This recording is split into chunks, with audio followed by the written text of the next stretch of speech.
Let's get started. You are welcome to this new video on reflexive pronouns. सबसे पहले forms को देखते हैं. रिफ्लेक्सिव प्रोनाउंस के फॉर्म्स सिंगुलर में माई सेल्फ, मैंने अपने आप को, योर सेल्फ, तुमने अपने आप को, हिम सेल्फ, उसने अपने आप को, किसी पुरुष ने अपने आप को, हर सेल्फ, किसी महिला ने अपने आप को, इट सेल्फ, किसी पशु ने अपने आप को, वन सेल्फ, किसी ने अपने आप को. प्लूरल फॉर्म्स को देखें. आवर सेल्फ्स, हम लोगों ने अपने आप को, योर सेल्फ्स, तुम लोगों ने अपने आप को, देम सेल्फ्स, उन लोगों ने अपने आप को. सिंगुलर और प्लूरल रिफ्लेक्सिव प्रोनाउंस के फॉर्म्स में अंतर को देख लीजिए. सिंगुलर में सेल्फ होता है और प्लूरल में सेल्फ्स.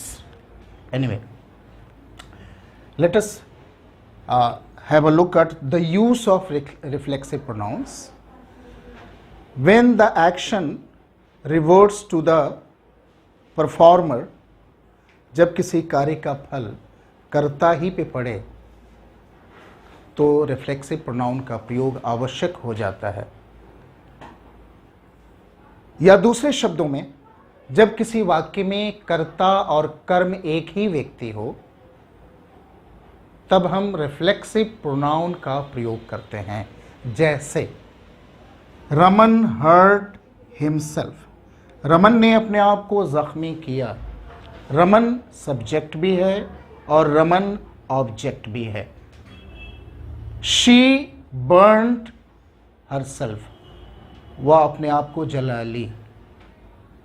शी सब्जेक्ट भी है और कार्य का फल शी पे ही पड़ता है, अतः उस वाक्य में हर सेल्फ का प्रयोग होगा. You looked yourself into the mirror, तुमने अपने आप को आईने में देखा. You looked at yourself, अपने आप को. कार्य का फल कर्ता ही पे पड़ रहा है, अतः योर सेल्फ का प्रयोग होगा. Late us have a look at some problems. The poor man poisoned him and his own children. गरीब आदमी ने जहर दे दिया. किसे जहर दिया? अपने आप को भी और अपने बच्चों को भी.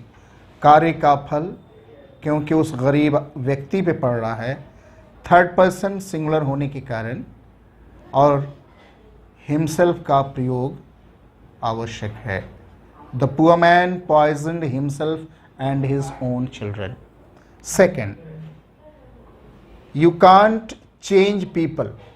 आप लोगों को तो नहीं बदल सकते हैं, but you can change yourself.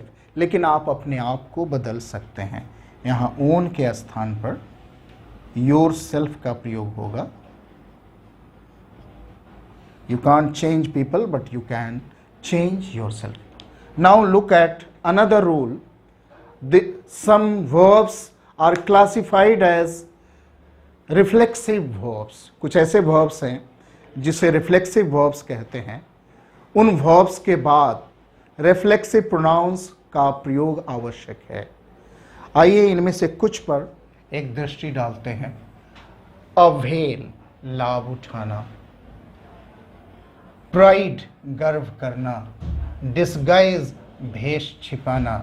Resign, आत्मसमर्पण करना. मेक, आराम से रहना. एक फ्रेज है make yourself at home.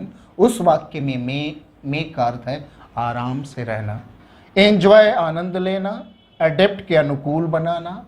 Absent, अनुपस्थित होना. हेल्प, पड़ोसी हुई वस्तु को स्वयं लेना. किसी पार्टी में आप खाने की चीज़ें रखी रहती हैं, आप स्वयं लेते हैं, वैसी परिस्थिति में हेल्प का अर्थ, हेल्प के बाद रिफ्लेक्सिव प्रोनाउन आवश्यक हो जाता है. आइए वाक्यों पे को देखते हैं. Ramesh availed of the opportunity. Ramesh ने अवसर का लाभ उठाया. इस वाक्य में अवेल रिफ्लेक्सिव वर्ब है, अतः इसके बाद रिफ्लेक्सिव प्रोनाउन हिमसेल्फ आवश्यक है. हिमसेल्फ का प्रयोग आवश्यक है. Ramesh availed himself of the opportunity, Ramesh ने अवसर का लाभ उठाया। Sheela prides on her wealth, Sheela अपने धन पर गर्व करती है। यहाँ प्राइड्स के बाद शीला के अनुसार रिफ्लेक्सिव प्रोनाउन हर सेल्फ की आवश्यकता है। Sheela prides herself on her wealth. Next, Hari enjoyed the party, Hari ने पार्टी का आनंद लिया। हरी इंजॉयड, हरी के अनुसार रिफ्लेक्सिव प्रोनाउन हिमसेल्फ की आवश्यकता है। Hari enjoyed himself at the party. Move on to the next sentence, they resigned to their fate, they resigned, they के अनुसार themselves, they resigned themselves to their fate, उन लोगों ने भाग्य के सामने आत्मसमर्पण कर दिया। The Indians adapt easily to new circumstances, भारतीय लोग नई परिस्थितियों के अनुकूल अपने आप को आसानी से ढाल लेते हैं। यहाँ अडेप्ट के बाद अडेप्ट रिफ्लेक्सिव वर्ब है, अतः इंडियंस के अनुसार themselves की आवश्यकता है। The Indians adapt themselves easily to new circumstances. Have a look at a note. After enjoy, we can use an object. When we use an object, a reflexive pronoun is not required. Enjoy के बाद हम object लिख सकते हैं और उस object के पहले रिफ्लेक्सिव प्रोनाउन की आवश्यकता नहीं है। Ravi enjoyed himself at the party के स्थान पर रवि इंजॉयड द पार्टी होना चाहिए। Have a look at the look at another rule.